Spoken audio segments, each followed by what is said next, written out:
જય શ્રી કૃષ્ણ મિત્રો, નિત્ય સત્સંગમાં આપ સૌનું સ્વાગત છે।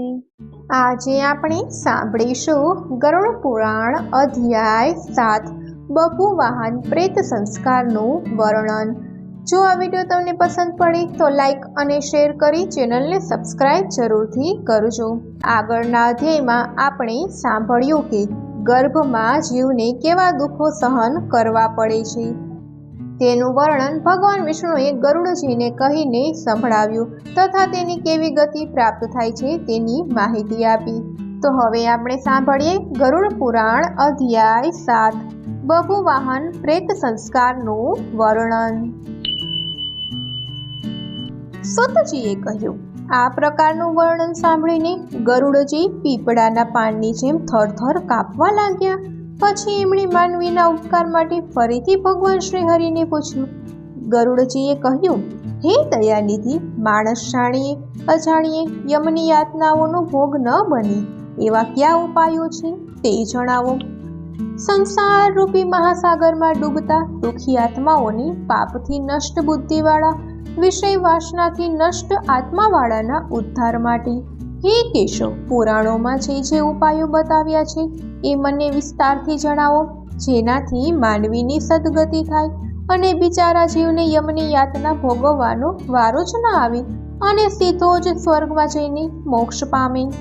ગરુડજીના પ્રશ્નને સાંભળીને ભગવાન શ્રી હરિ બોલ્યા કે હે ગરુડ, મોતને કર્મ વિધાનને અંતર્ગત જે કંઈ પણ બતાવ્યું એમાં પુત્ર પ્રાપ્તિનું મહત્વ અતિ વધારે છે। કેમ કે જેને ઘરમાં પુત્ર હોતા નથી એમની ભયંકર રીતે દુર્ગતિ થાય છે। પુત્રવાળા ધર્માત્માઓની ક્યારેય દુર્ગતિ થતી જ નથી। જે પુરુષ પોતાના કોઈ કર્મના પ્રભાવથી પુત્રની પ્રાપ્તિમાં અસમર્થ રહે છે એને પુત્ર પ્રાપ્તિના સાધનો એકઠા કરવા જોઈએ। પુત્ર મેળવવા માટે દાન પુણ્ય કરવું જોઈએ। સાધુ સંતોને જમાડીને પુત્ર મેળવવા માટે આશીર્વાદ લેવા જોઈએ। અનેક પ્રકારથી ભક્તિ ભાવના રાખીને ભક્તિથી પરિપૂર્ણ ચંડીના વિધાનથી કે હરિવંશ પુરાણની કથા વાંચી કે સાંભળીને શિવની આરાધના કરીને સદબુદ્ધિવાળા મનુષ્ય પુત્રને ઉત્પન્ન કરે। પુત્ર પોતાના પિતાને પુત્રમાર્ગ નરકની ઘોર યાતનામાંથી બચાવે છે। આથી એક ધર્માત્મા પુત્ર જ આખા કુળનો ઉદ્ધાર કરી દે છે। આ ખૂબ જ જૂની પદ્ધતિ છે કે એક જ પુત્ર જ સમસ્ત લોકોને જીતી લે છે। એ સત્ય છે કે પુત્રનું મુખ જોઈને મનુષ્ય સ્વર્ગની પ્રાપ્તિ કરે છે અને યમરાજના અનેક બંધનોમાંથી મુક્ત થઈ જાય છે। બ્રહ્મ વિવાહથી લાવવામાં આવેલ પત્નીથી થતો પુત્ર પિતાને ઉધ્વલોકમાં પહોંચાડે છે। વગર લગ્ને સ્ત્રીથી જે પુત્ર થાય છે તે નરકમાં લઈ જાય છે। આ તથ્યને જાણીને મનુષ્ય પર જાતિની કન્યા સાથે વિવાહ કરવાનું ટાળવું જોઈએ। હે ગરુડ, એક જ જાતિના સ્ત્રી પુરુષથી જે ઓરસ પુત્ર થાય છે તે શ્રાદ્ધ દાન વગેરેથી પિતરોને સ્વર્ગમાં પહોંચાડે છે। પુત્ર દ્વારા શ્રાદ્ધ આપવાથી મનુષ્ય સ્વર્ગે જાય છે। એટલું જ નહીં પરંતુ પુત્ર સિવાય કોઈ અન્ય શ્રાદ્ધ આપે તો પિશાચ પણ સ્વર્ગે જાય છે। આ વાતને સિદ્ધ સમજવા માટે હું પારલૌકિક દાનના ઉત્તમ મહાત્મય સૂચક આખ્યાન કહું છું, તે તમે સાંભળો। ત્રેતા યુગમાં સુંદર મહોદયપુરમાં મહાબળવાન અને ધર્મમાં નિષ્ઠાવાન બભુવાહન નામનો રાજા થઈ ગયો। વિધિવત યજ્ઞ કરતા, દાન આપવામાં દાનેશ્વરી, લક્ષ્મીવાન, બ્રાહ્મણોનો પરમ ભક્ત, સાધુના પ્રેમાળ અને ચરિત્ર, આચાર તથા ગુણોથી યુક્ત હતો અને દયા તથા દક્ષિણથી યુક્ત ધર્મથી પોતાના ઔરસ પુત્રની સમાન પ્રજાનું પાલન કરતો હતો અને દંડ આપવા યોગ્ય અપરાધીઓને દંડ આપીને તે રાજા નિત્ય ક્ષત્રિયોના ધર્મમાં તત્પર રહેતો હતો। એક દિવસે આ મહાન બળવાન રાજા સેના સહિત શિકાર કરવા માટે ગયો અને અનેક પ્રકારના વૃક્ષોથી ઘેરાયેલા વનમાં પ્રવેશ કર્યો। તે વન હરણોથી ભરપૂર હતું અને અનેક પ્રકારના પંખીઓ મધુરો કલરવ કરી રહ્યા હતા। ત્યાં અચાનક જ રાજાએ દૂરથી એક સુંદર મજાના હરણને જોયું। રાજાએ તરત જ ધનુષ પર બાણ ચડાવીને, જે બાણ અતિ તીક્ષ્ણ અને પુષ્ટ હતું, ધનુષને પણ 6 કાન સુધી ખેંચીને બાણને છોડ્યું।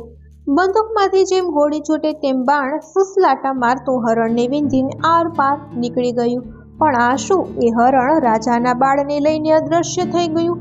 એ હરણના ટપકેલા લોહીના ચિહ્નોના આધારે રાજાએ પીછો કર્યો અને પીછો કરતા કરતા રાજા એક અન્ય વનમાં પ્રવેશી ગયો.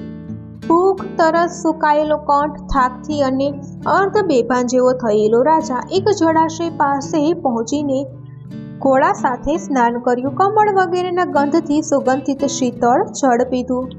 ત્યારબાદ બભુવાહન રાજાએ આરામ કરવા માટે ચારેય તરફ નજર દોડાવી. ત્યાં તેની નજર એક વિશાળ વટવૃક્ષ પડ્યું. તે અતિ શીતળ છાયાવાળું અને મોટી મોટી વિશાળ ડાળોથી ખૂબ જ વિસ્તૃત અને અનેક પ્રકારના પંખીઓના સમૂહથી શોભતું એ વૃક્ષ હતું. સૌથી ઊંચું અને મોટું હોવાને કારણે એ વૃક્ષ જંગલની ધજાની માફક જણાતું હતું. થાકેલો રાજા એના થડની પાસે પહોંચતા અર્ધનિંદ્રિત અવસ્થામાં આવી ગયો.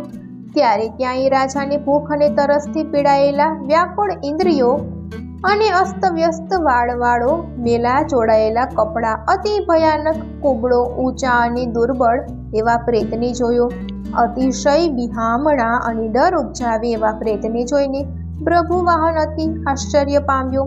એ પ્રેત પણ ઉત્કંઠિત થઈને રાજાની નજીક આવ્યો અને હે ગરુડ! પ્રેતે એ સમયે રાજાને કહ્યું, હે રાજન, આપના દર્શન માત્રથી મેં પ્રેત ભાવ છોડ્યો છે અને પરમ ગતિને પામ્યો છું. હે મહાભાવ, આપના દર્શનથી આજે હું અતિ ધન્ય થયો છું. રાજાએ પ્રેતને કહ્યું, હે પ્રેત, આ કાળો બિલાડા જેવો કલર, મોટું ભયાનક બિહામણું અને લોકો જોતા જ ડરી જાય એવું મુખ અને અતિ ઘોર દેખાવ આવું મોટું અમંગળ પ્રેતત્વ તને કયા કર્મના પરિણામે પ્રાપ્ત થયું છે? તો મને આ પ્રેતત્વ મળવાનું કારણ જણાવ. તો કોણ છે અને કેવું દાન કરવાથી તારું આ પ્રેતત્વ દૂર થાય તે મને જલ્દીથી જણાવ. પ્રેતે તરત જ જવાબ આપતા કહ્યું, હે દયાળુ રાજા, હું તમને શરૂઆતથી અંત સુધી તમને સઘળું જણાવું છું.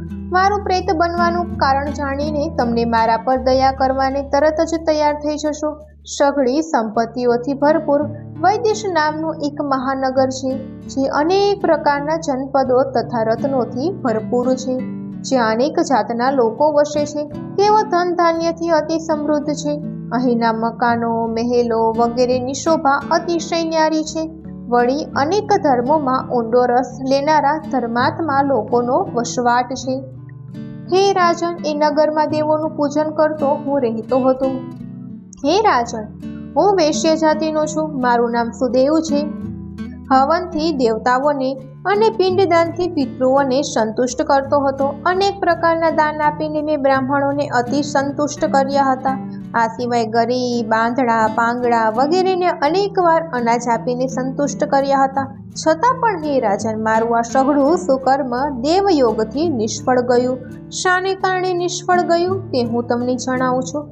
મારે સંતાન, મિત્ર કે ભાઈ જેવું કોઈ સગા સંબંધી ન હતું, જે મારી ઉધ્વ દેહાદિક એટલે કે પિંડદાનની ક્રિયા કરે. હે રાજન, જેનું 16 માસિક શ્રાદ્ધ થતું નથી, એના સેંકડો શ્રાદ્ધ કરવા છતાં પણ એનું પ્રેતત્વ નાશ પામતું નથી. માટે હે દયાનિધિ રાજેન્દ્ર, તમે મારા પિંડદાનની ક્રિયા કરી મારો ઉદ્ધાર કરો. કેમ કે રાજા આ જગતમાં તમામ વર્ણનો ભાઈ કહેવાય છે. તેથી હે રાજન, આમ મને તારવાનો ઉપાય કરીને મોક્ષ અપાવો. અગર આપ મારી પાછળ પિંડદાન કરશો તો મારી જરૂર સદગતિ થશે અને પ્રેતયોનીમાંથી મારો અવશ્ય છુટકારો થશે. હું તમને અઢળક ધન સંપત્તિ આપીશ. હે બહાદુર રાજા, જો આપ મારું પ્રિય કરવા ઈચ્છતા હો તો આપને અવશ્ય એવું કરવું જોઈએ. ભૂખ અને તરસના દુઃખના કારણે પ્રેતપણું મારે માટે અતિશય યાતના તથા દુઃખદાયક છે. આ વનમાં સુંદર સ્વાદિષ્ટ ફળો છે અને શીતળ જળ હોવા છતાં પણ ભૂખથી પીડિત હું સ્વાદિષ્ટ અને અતિ મીઠા ફળોને ખાઈ શકતો નથી કે શીતળ જળનું પાન કરી શકતો નથી. હે રાજા, પ્રથમ મારો ઉદ્ધાર કરવા માટે તમે નારાયણ બલિ કરો, પછી બીજા અન્ય સર્વે કર્મ કરજો. આથી ચોક્કસ મારું પ્રેતપણું નાશ પામશે, એમાં કોઈ શંકાને સ્થાન નથી. વેદ મંત્રનું પઠન, તપદાન તથા તમામ જીવો પર દયાભાવ, ઉત્તમ પ્રકારનું શાસ્ત્ર જેમ કે રામાયણ, ગરુડ પુરાણ, મહાભારત આદિ સાંભળવું, વિષ્ણુ ભગવાનની શ્રદ્ધાપૂર્વકની પૂજા, સજ્જન માણસો સાથેનો સત્સંગ, આ તમામ બાબતો પ્રેત યોનિના નાશ માટે હોય છે એવું મેં સાંભળ્યું છે. એમાં પ્રેતત્વનો જલ્દીથી નાશ થઈ જાય અને શીઘ્રતાથી પ્રેતને મોક્ષ મળે તેવી વિષ્ણુ ભગવાનની પૂજાની હું તમને વિધિસરની વાત જણાવું છું. ન્યાયથી એકત્રિત કરેલું સોનું લઈને, હે દયાળુ રાજા, એક નારાયણની પ્રતિમા બનાવો. એને 2 પીળા વસ્ત્રો તથા તમામ આભૂષણોથી શણગારો. ત્યાર પછી અનેક પ્રકારની પવિત્ર નદીઓના જળથી પ્રતિમાને સ્નાન કરાવીને સિંહાસન પર એનું સ્થાપન કરીને પૂજન કરો.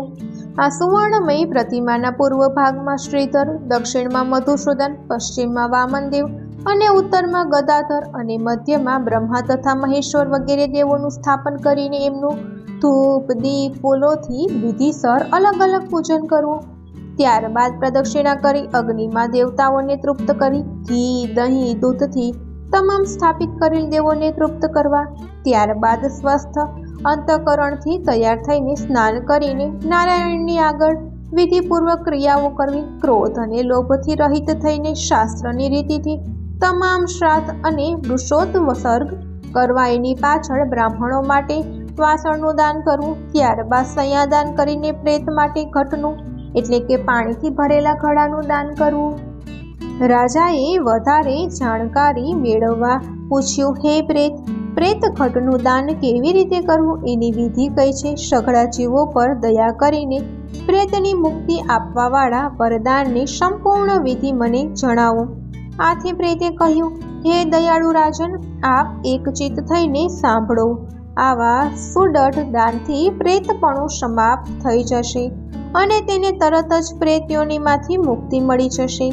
આ પ્રેતઘટ નામનું દાન તમામ અશુભોનો નાશ કરવાવાળું અને સકલ લોકોની દુર્ગતિનો ક્ષય કરનારું છે. તપાવેલા સોનાનો ઘડો બનાવી મહાદેવ, બ્રહ્મા, વિષ્ણુ, કેશવ અને લોકપાલો એટલે કે ઇન્દ્ર, યમ, વરુણ, કુબેર વગેરેનું મંત્રો વડે આહવાન કરીને આ ઘડામાં દૂધ અને ઘી ભરીને ભગવત ભક્તિથી બ્રાહ્મણને દાનમાં આપો. આ દાન આપવાથી અન્ય કોઈ બીજા દાન આપવાની જરૂર રહેતી નથી. આ ઘડાના મધ્યમાં બ્રહ્મા તથા શ્રીહરિ અને અવિનાશી ભોળા શંભુનું આહવાન અને પૂજા કરવી. પૂર્વ વગેરે દિશાઓમાં અને ઘડાના કાંઠલામાં ક્રમશઃ લોકપાલોનું પૂજન કરવું. હે રાજન, ધૂપ, દીપ, ફળ અને ચંદનથી વિધિપૂર્વક આ સઘળા દેવોનું પૂજન કરીને શ્રીહરિની પ્રાર્થના સ્તુતિ કરીને દૂધ અને ઘી સહિત સોનાના ઘડાનું યોગ્ય બ્રાહ્મણને દાન કરવું. મહાપાતકોનો નાશ કરનારું આ દાન સઘળા દાનોમાં સર્વશ્રેષ્ઠ છે. આથી હે રાજન, પ્રેતત્વ દૂર કરવા માટે મનુષ્યોએ આ દાન અવશ્ય કરવું જ જોઈએ. શ્રીહરિએ કહ્યું, હે ગરુડરાજ, આ પ્રેતની સાથે જ્યારે વાતો કરવામાં રાજા તલ્લીન થઈ ગયો હતો ત્યારે જ હાથી, ઘોડા, રથ વગેરે સાથે રાજાની સેના તેને શોધતી ત્યાં આવી પહોંચી. આ જોઈને પ્રેતે રાજાને અમૂલ્ય રત્નો આપીને નમસ્કાર કરીને ત્યાંથી અંતર્ધ્યાન થઈ ગયું. ત્યાર પછી રાજા પોતાની સેના સાથે નીકળી પોતાના નગરમાં આવ્યા અને શુભ દિવસ જોઈને પ્રેતે જેમ કહ્યું હતું તે રીતે સઘળું કર્યું. હે ગરુડ, રાજાએ ઔધવ દેહી ક્રિયાઓ પ્રેતને મુક્તિ અપાવવા માટે કરી. પછી એના પુણ્ય પ્રભાવથી પ્રેતનો પ્રેત યોનિમાંથી તરત જ છુટકારો થયો અને સ્વર્ગમાં ગયો. બીજાના દ્વારા અપાયેલા શ્રાદ્ધદાનથી પણ પ્રેતને અતિશય ઉત્તમ ગતિ પ્રાપ્ત થઈ. આથી જો પુત્રો દ્વારા કરવામાં આવેલ શ્રાદ્ધ તર્પણથી પિતાની સદગતિ થાય તેમાં શી નવાઈ? આ પવિત્ર આખ્યાનને જે કોઈ સાંભળશે કે સંભળાવશે એ બંને ભલે પાપી હોય પણ પ્રેત યોનિને પામશે નહીં. ઇતિ શ્રી ગરુડ પુરાણે સપ્તમ અધ્યાય સંપૂર્ણમ. ઓમ તત્સત.